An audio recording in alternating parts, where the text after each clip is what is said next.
the typical trait of women like her, isn't it? Monogamy is bad. Sleeping with loads of different people and never truly settling down is just the life of a strong modern woman, right?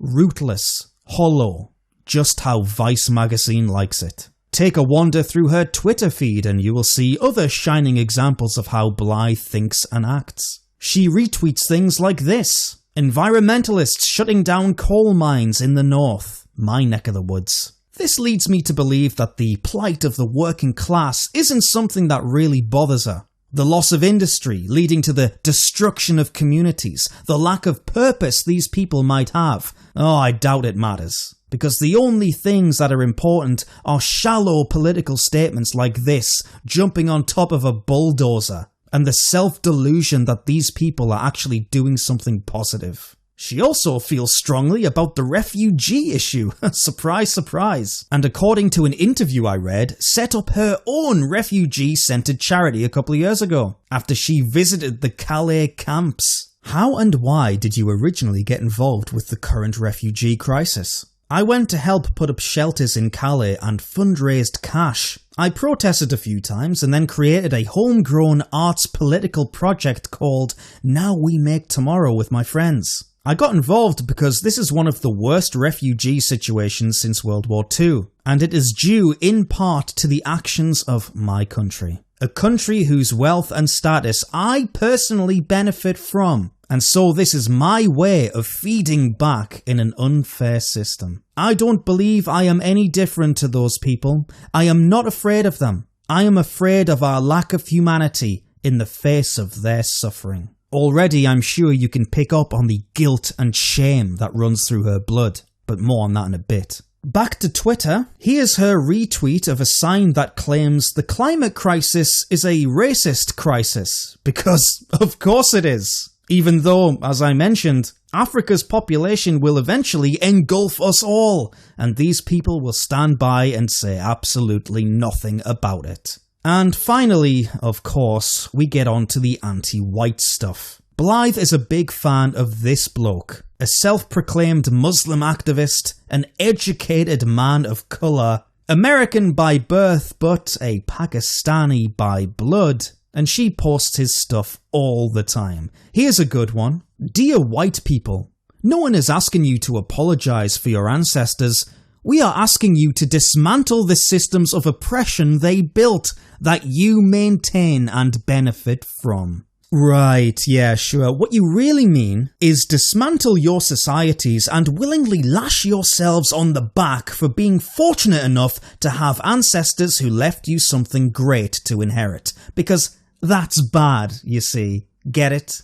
The civilization, oh, it's trash, ugh. And by extension, so are all of you. So they're the sort of things that Blythe posts to her followers on a daily basis. But last but not least, let's look at Blythe herself, her physical appearance. I think the word we're looking for here is androgynous, which is fitting, so incredibly appropriate, because she, and women like her, have essentially been programmed to think all of these things, to get behind all of these causes, and to reject everything that might stem from tradition. Their politics are self-congratulatory and self-serving, but delivered through a vehicle of guilt and shame and self-loathing. Their personal relationships are flaky, and their vision for the future, far from being a positive one like they've convinced themselves it would actually be nightmarish. It would be a world where everyone is as rootless as they are, where the progress humanity has made would be scuttled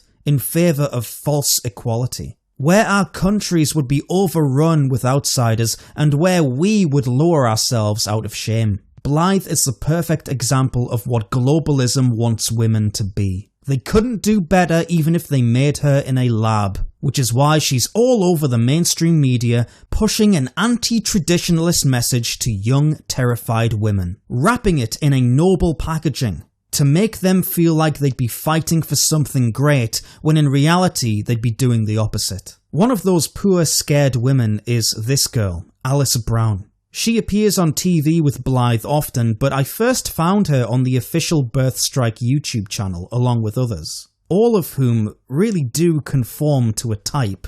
While I could no doubt say the exact same things I'm about to say about Alice about the other women, I want to focus on Alice because, truthfully, I feel sorry for her. I'm not being flippant here, I actually feel like she has been taken advantage of and led down a very harmful path. But let's hear what she has to say for herself. I'm 24. I am a geography graduate. I work for a small charity. She's young, has a pretty useless degree, and works for a charity. Say no more. But notice how she's one of these people who has this permanent smile on her face while she speaks. It's always there. That's important.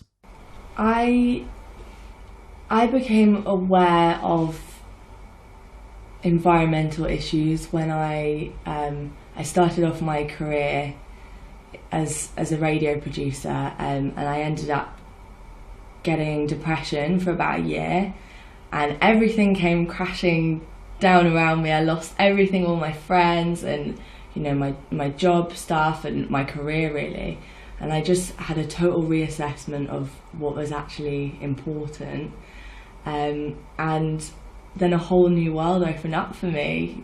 Just this passion for the natural world. Right, so forgive me if I'm off base here, but it sounds like Alice had a complete breakdown that essentially destroyed her career and sent her personal life into a downward spiral. In her words, she said, everything came crashing down around her and she lost everything. Lost everything. But then, what do you know? A light at the end of the tunnel appeared. A calling. A brand new world opened up for her. A world of activism. Being part of something. Feeling like she mattered. Feeling like her life had purpose again. Notice that smile stays fixed on her face as she tells us these things. This woman was literally depressed and in a dark mental state, and now suddenly, she's one of the poster women for rejecting motherhood. Do you think that's a coincidence? Do you think Alice has sorted herself out? Come on now.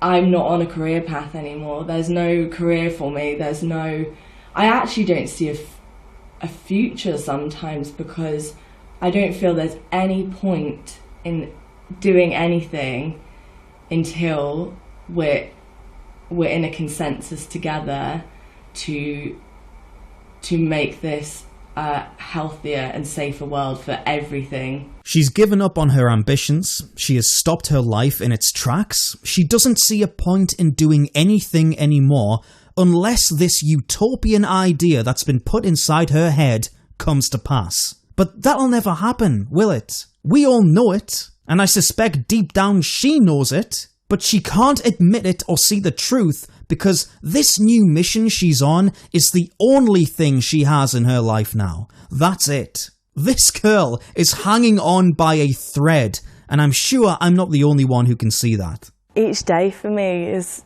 a struggle. I really do. I'm so depressed. I feel so hopeless. I'll link the entire video down below for you all as well if you want to check it out for yourselves. It's very interesting stuff. As an armchair psychologist. And like I said, the other women on the channel exhibit similar behaviour. Scarlett's journey, for example, was sparked by guilt. So I moved to the country a few years ago, and when I was driving to work one morning I hit a deer, and I was devastated by that. I was really upset, and I felt that how could I be so upset and still be eating meat and eating dairy. It just felt, I felt like a hypocrite. And that's when I became a vegan, and that's when this whole new world opened up to me. And then a few months ago I went to an environmental conference, and that really changed everything for me, actually, because I think it's sort of, I knew bits, I'd read about bits, I knew pockets of information, and then suddenly somehow it all tied together, the dots all joined up, and it was just bang, I came into awareness. I came out of denial entirely and felt like I was in reality for the first time. She hits a deer, she goes into a dark hole of guilt, becomes a vegan, attends conferences, and now she sees reality. Just to simplify that little journey for you, this woman accidentally hit a deer with her car, and now she's part of a movement that is trying to convince Western women to stop having children. Well, that is quite a big leap, isn't it? From accidentally hitting an animal with your vehicle to being part of something like this. This is not a logical progression. This is rather sinister indeed. Hi, I'm Nikki. I'm 24. I live in South London. I am currently doing my master's part-time in anthropology, environment and development. In some ways it almost feels like the choice is being taken away from me, which makes me quite angry, because it's like, it's not... Yes, it's still very much a choice, and I'm still very, you know, I mean, there's only been a few decades in history that women have had that choice. The contraception is relatively new, so... but just sort of like morally doesn't really feel like I'm left with much choice anymore. I have a deep love and respect for this natural world, and I can't bear to see what we're doing to it, and I can't bear to bring a child into what we're doing to it either. This one is called Nikki, and again, she talks about having choices taken from her. She talks about morality, and then says that she can't bear to see what we are doing to the planet.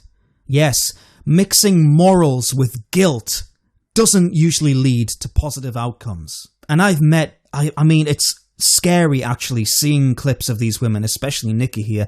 I can't tell you how many girls I've met that remind me of Nikki, especially when I was in university. It's scary.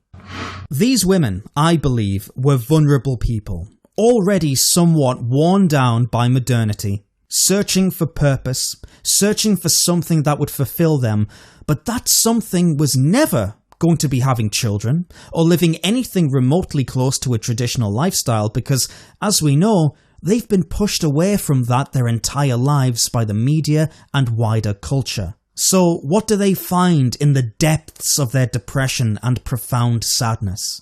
A false cause, an empty promise, the possibility of meaning. Yet all they are doing is promoting harm and despair. They've been led astray, and now they are leading others astray too. They want to protect life on Earth, but they've been convinced the best way to do that is to not create life at all. To finish this video, what we're seeing here isn't particularly new, but I wanted to talk about it anyway. This is nothing more than yet another tactic to undermine us, to damage the West, and to drive another nail into the coffin of our people and our civilization. We must resist it, we mustn't fall for it, and for the love of God, if any of these women make you think of someone you know in real life, Christ, get to them before these weirdos do, will you? Thank you all so much for watching once again. If you'd like to support this channel, you can do so in a few ways. The first is PayPal, link is down below, or you can buy a magazine from my website. The next magazine is very close to release, it's just getting printed now by my printers, so when that's done, I'll announce it on this channel. Okay, I'll see you next week, bye bye.